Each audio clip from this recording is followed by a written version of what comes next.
Hey, Viking fans, this is Keith Millard, and you are listening to the One Bar and Lupicus Show. Go Vikes. All right, welcome back to the One Bar and Lupicus Show. I'm One Bar. Lupicus just looks like he was smelling a stinky ass, but that's all right. It's probably his own. Trying to get my swallowed on a little snot bubble before we started, but you caught me. Got me in the act. That is very graphic. In this episode, we're going to be talking about 5 potential reaches the Vikings could reach for pick 14, and we all know reaches happen. They happen a lot. And these aren't, yeah. And you hate to see the Vikings do that.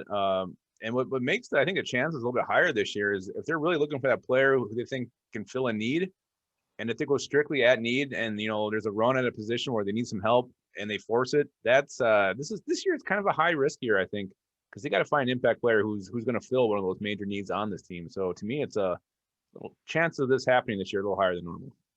Yeah, they could be looking to plug a hole, as they say, instead of going best player available. But let's get into this. And these names, I mean, we've heard them, but they haven't been really around the Vikings as of much. But they could be. Damn it, you go first. Well, the first one is just one of the biggest needs on this team is going to be a safety. It's traditionally seen, assume this year there's not a safety worth taking at 14, but the Vikings feel they have to force the issue. The best one in the draft this year, the consensus is Trayvon Moehrig from TCU. You got to love his size, 6'2", 202 pounds. Doesn't quite have the ball hawking stats you'd like to see from a guy you're hoping to make some big plays back there. Only 7 career interceptions. He has broken up 21 passes, but he is instinctive. He's smart, can play the run well, can come up and smack you. So I do love Trayvon Moehrig. I don't love him at 14. No. And it's too bad because I usually fall in love with first-round safeties pretty hard. And this year I'm trying. And by draft day, I'll probably love this guy more than anything. But as of now, it's a reach. I mean, he's looked at as end of round 1. I mean, you see mocks where he's up higher in that, but you see him anywhere in mid-round 2. So the reason that this is definitely on the board is what you said. Safety is a big old need for the Vikings. It always happens every year where safeties start creeping up. You get Darnell Savage, you get Neal when the Falcons took him. Look at last year, their cornerbacks, but still AJ Terrell, Damon Arnett. These guys just come out of nowhere, and all of a sudden they're surefire top 15 picks. So don't write off Moehrig at all so far for the Vikings.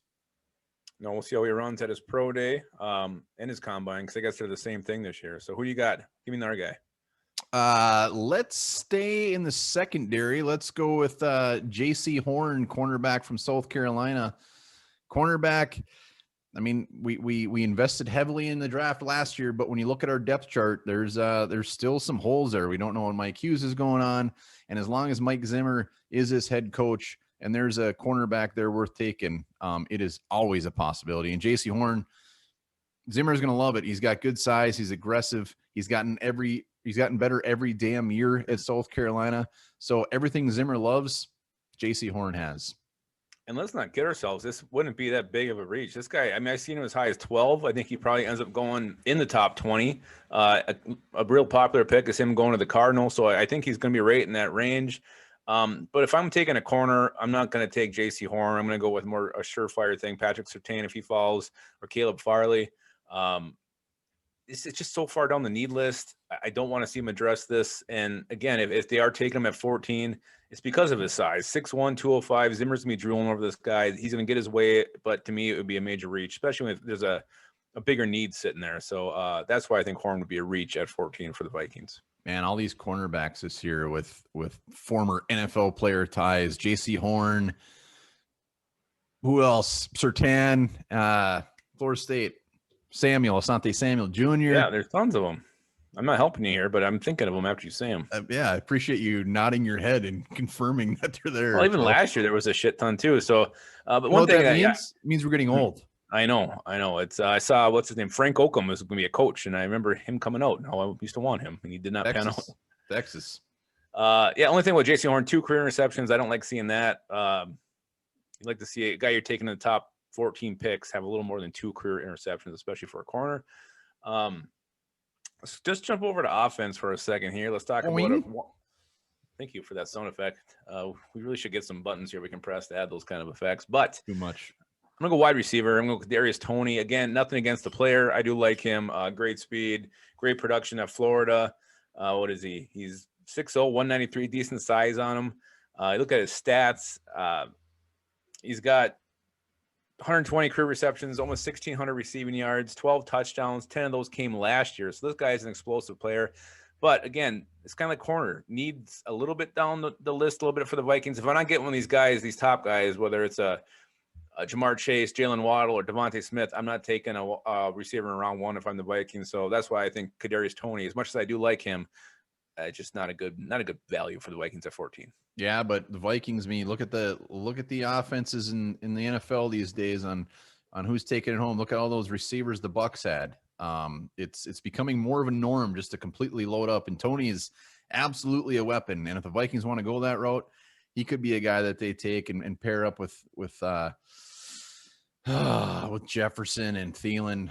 What I love about Toney is you mentioned he had 120 career receptions. He's had 123 catchable balls thrown his way. He has 3 drops in his career. That's crazy. But Toney is going to be interesting one to see. He could go as early as 15 and could go. He's a wild card. It's all about potential when it comes to him.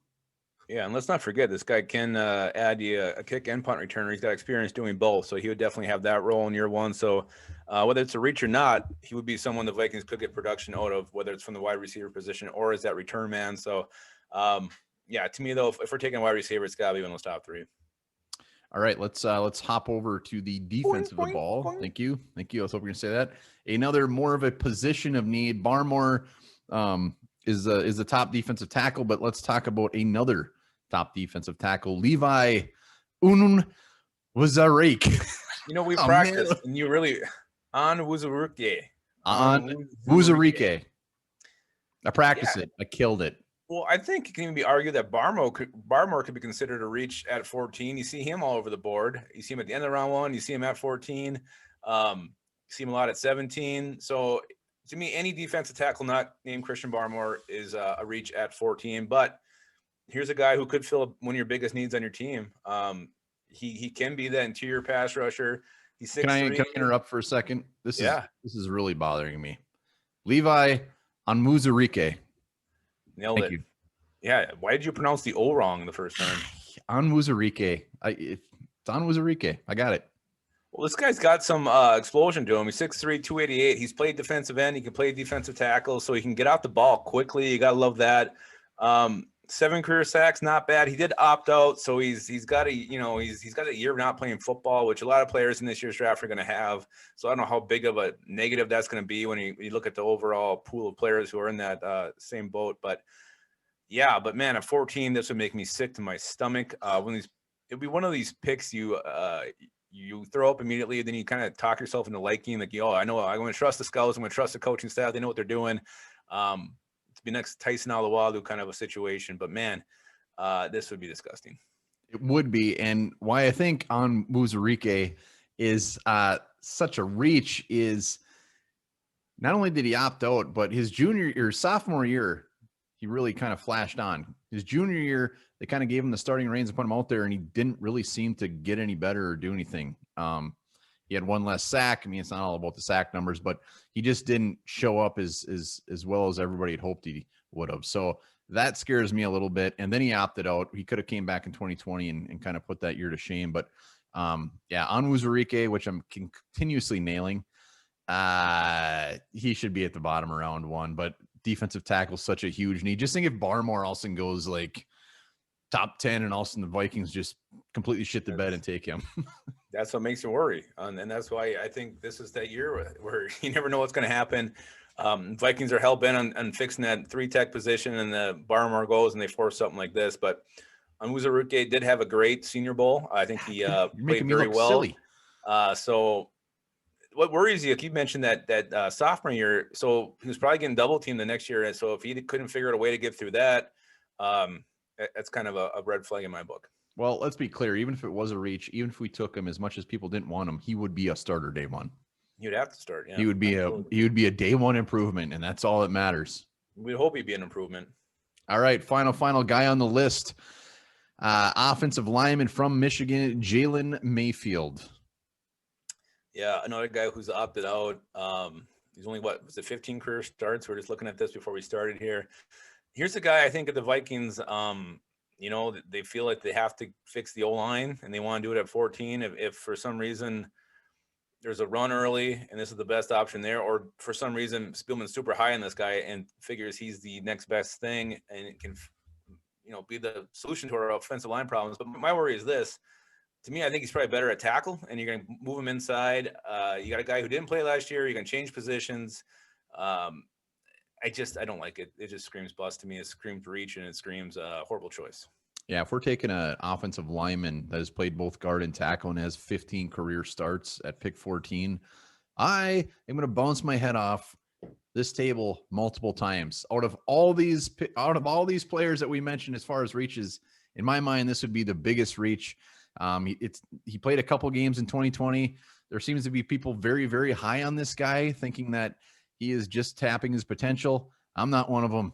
I am crossing him off my list before the draft even starts. Yeah, there's a lot of red flags, a lot of concern here. And, we've already gone on record many times how we do not want the Vikings to address O-line at 14, unless it's a guy like Rashawn Slater, someone you don't expect to be there. Vikings are in win now mode. This pick does nothing to help you in 2021. I mean, move him inside. Yeah, you could potentially be a guard, but he's learning a new position, didn't play last year. I think there's going to be a learning curve here, and I don't think he'd even get on the field until probably mid-season, kind of like Ezra Cleveland did last year. So, Mayfield is just a big old no. He's a big old no. All right, out of these 5 guys, before we wrap this hog up, out of these 5 guys, who do you think is the most realistic option the Vikings could actually reach on? I'm going to say Trayvon Moehrig, just because they don't have that second-round pick. They want to fix the safety position. They may figure, hey, if we're going to do it, we got to do it now. This is the best guy in the draft. Let's pull the trigger on Trayvon right now. Yeah, that's fair. I'll agree with that wholeheartedly. But Kadarius Toney is I kind of like this guy quite a bit, so I wouldn't be overly upset if we did take him. Got to be honest. Then you're gonna have to score 60 points a game to win, but it's kind of where the league's going, so it wouldn't be that big a stretch. All right, just a couple other mild reaches, a little more well-known names. We already mentioned Christian Barmore, Greg Rousseau. You got anybody else? Well, I don't know. I'm starting to feel like Kwity Paye is the guy whose kind of stock is going down. You see him going lower and lower in mocks. Is he really that great of value at 14 anymore? I don't know. But he's one. And Vera Tucker, to me, I can't see it. I don't see a 14 overall pick when I watch him. So those are 3 where I wouldn't be very excited. All right, there's our reaches. That's it. Well, we got a little bit more. We got a little something else you can reach around and learn about here. You can actually buy pills that'll make your farts smell like roses and chocolate. Oh my